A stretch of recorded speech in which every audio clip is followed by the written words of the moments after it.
Estate planning has two components. The first component is to make sure that you have a plan in place that would allow people to take care of you while you're still alive if something happens to you and you become incapacitated. So that's the first component. And then the second component is to make sure that the people you want to inherit your property when you die inherit that property in a smooth and orderly manner. For example, while you're still living, let's say that you suffer a serious medical injury like a stroke and you can't make decisions or care for yourself anymore.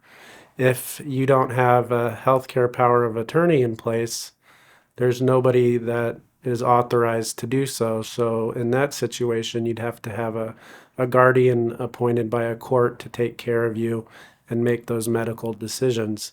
And a guardianship is an expensive proceeding. It's also stressful. It involves lawyers, it involves doctors.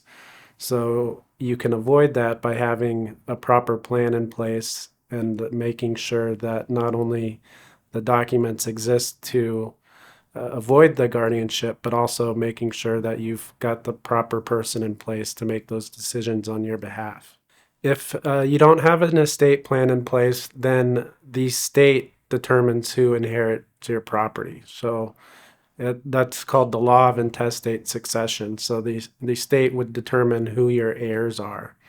With an estate plan, you can choose who you want to inherit your property.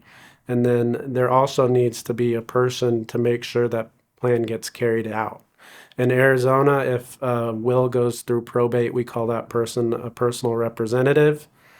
In a trust, we call that your successor trustee.